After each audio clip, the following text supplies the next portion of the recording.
Boxing belts can be super confusing. There are so many of them, and everyone seems to be called a world champion. But don't worry, we're going to explain every single one. From the famous green WBC strap to the WBA, IBF, and WBO titles, we'll break down exactly what each belt means, who hands them out, and why they matter. By the end, you'll know how all four major associations connect to the belts you see in the ring. 1. The WBC. If you've seen the bright green belt with a gold centerpiece, that's the World Boxing Council strap. It's been around since 1963, and it's the one fighters love to flash because of its history and look. Muhammad Ali, Mike Tyson, Floyd Mayweather, they all carried it at some point. The WBC knows how to market itself. But here's the twist. They also love to complicate things. They hand out silver belts, diamond belts, franchise belts, and even random special belts for big events. Think Fury versus Wilder fights, or even gimmicks like Mayweather versus McGregor. Those colorful straps are just for show. The only one that really matters is the classic world title belt. The WBC is often accused of playing favorites with fighters they're close to. You'll see them bend rules, hand out mandatory spots, and sometimes create belts out of thin air. Still, if you're holding the green and gold, you're taken seriously across the sport. The WBA. The World Boxing Association is the oldest of the four, born in 1921. On paper, it should be the most respected. In reality, they've caused the most confusion. Here's the problem. The WBA doesn't stop at one champion per division. They've got a super champion, a regular champion, sometimes even a gold champion floating around. It's chaos. Fans don't always know who the actual champ is because technically 3 guys can be walking around with WBA belts at the same weight. That said, the WBA belt is still one of the 4 majors. If you're the WBA champ, especially the super version, you're legit. It just gets messy when you try to explain why there's also a regular champ who might never get a chance at the super champ. It's boxing politics at its finest. The IBF. The International Boxing Federation came in 1983, and compared to the others, it's the one that plays by the rule book. They're known for being tough on mandatory defenses. If you hold their belt and dodge a challenger, they'll strip you fast. Fighters don't always love that, but fans do because it keeps divisions moving. The IBF doesn't hand out circus belts or make up goofy titles. It's simple. Win the fight, keep defending, or lose the strap.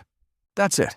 Because of that, their red and gold belt has built respect, even if it doesn't get the same glamour spotlight as the WBC's green one. The WBO. The World Boxing Organization started in 1988 and wasn't taken seriously at first. For years, some people didn't even count their champions as world champions.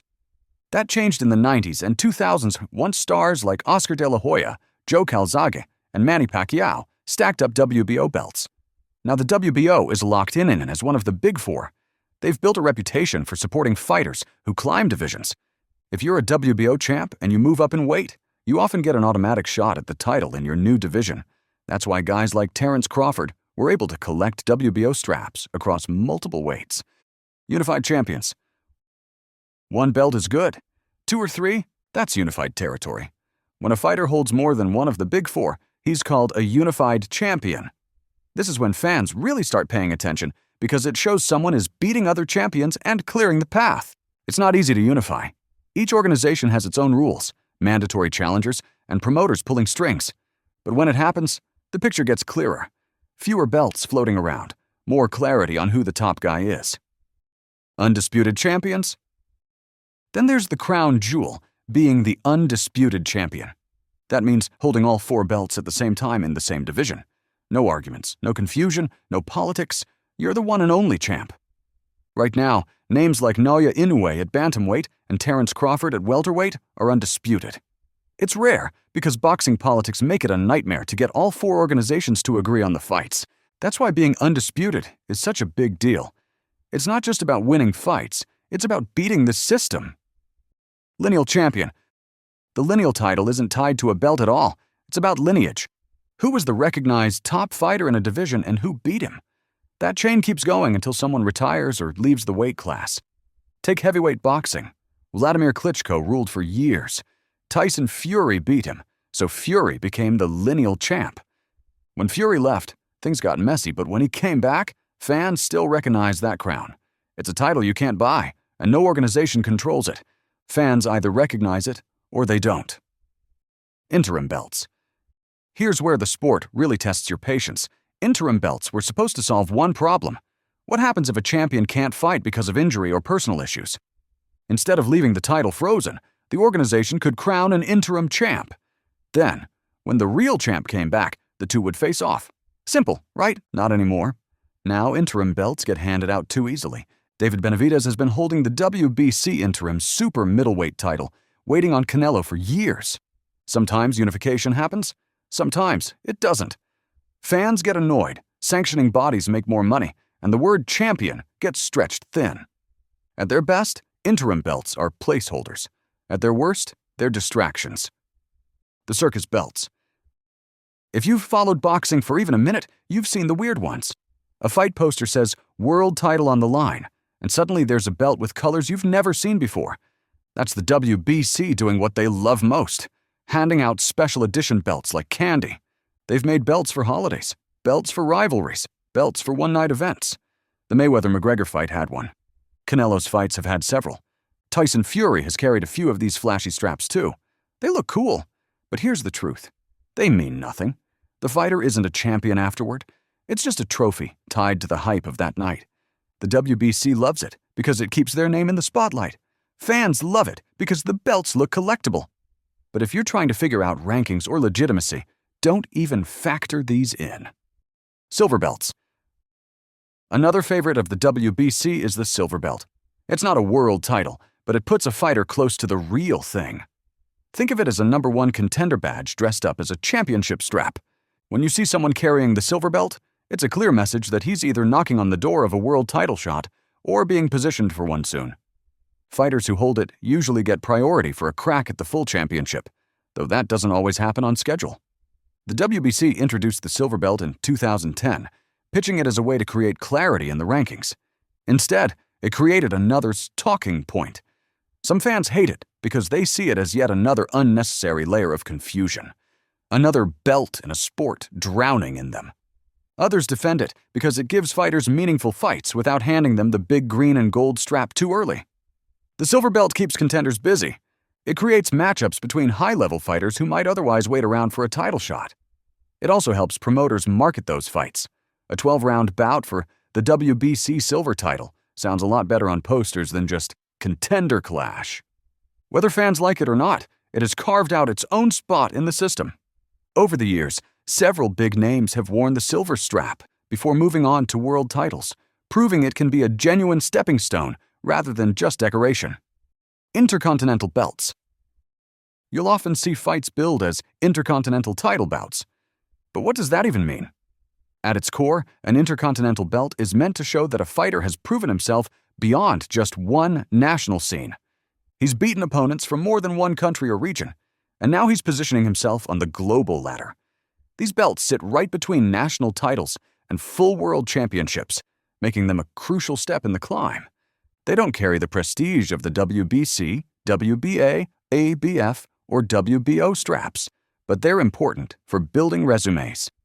When a promoter wants to showcase a fighter as world-level material, pointing to an intercontinental belt is a convenient way to do it. It's not a guarantee of greatness, but it signals ambition. Intercontinental belts have also been used to test prospects who look ready for the next level. Instead of throwing them straight into a world title bout, they get matched against another rising name with an intercontinental strap on the line. Win it, and they earn credibility. Lose it, and they find out exactly how far they still have to go.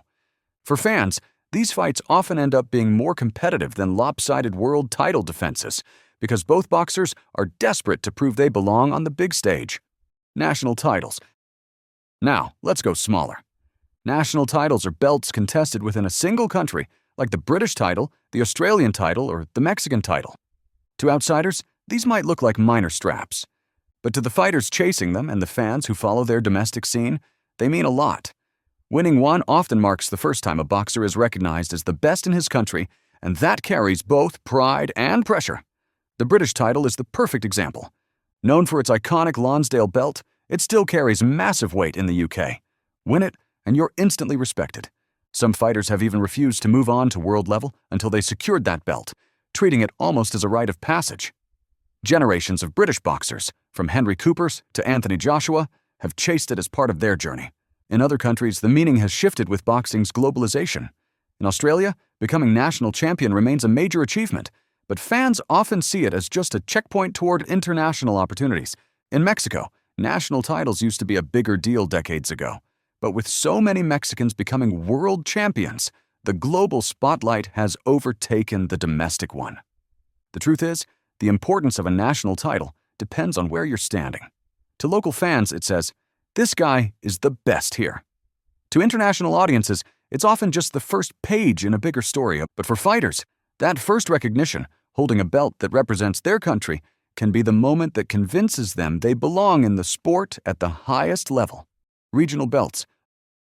Alongside national titles, you'll see regional straps, North American titles, European titles, Asian titles, and so on. These sit between national and world belts. They serve the same purpose as Intercontinental belts, proof that a fighter is climbing the ladder. Promoters love these because they make matchmaking easier. A regional champ already has a ranking within one of the Big Four associations, so putting them into bigger fights becomes smoother.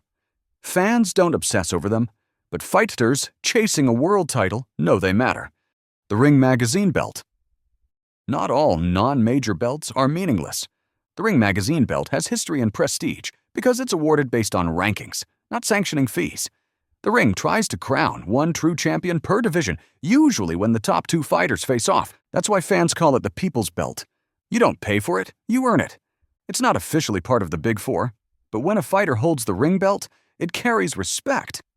Pair it with undisputed status, and it becomes the cleanest picture possible. The IBO. You've probably seen the IBO title floating around. Technically, it's a world title, but it's not considered part of the Big Four. The IBO uses a computerized ranking system instead of the usual sanctioning politics, which some fans appreciate. Still, the IBO hasn't had the same star power backing it. Fighters like Vladimir Klitschko held it alongside their other belts, but because it's not universally recognized, it gets treated like a bonus strap. If you see it on the line, just know it's real, but not elite. The WBF, WBU, and others. Then you've got the World Boxing Federation, World Boxing Union, and other fringe bodies. These exist, fighters win them, and promoters sometimes hype them up as world titles. But the truth is simple, they're not on the same level.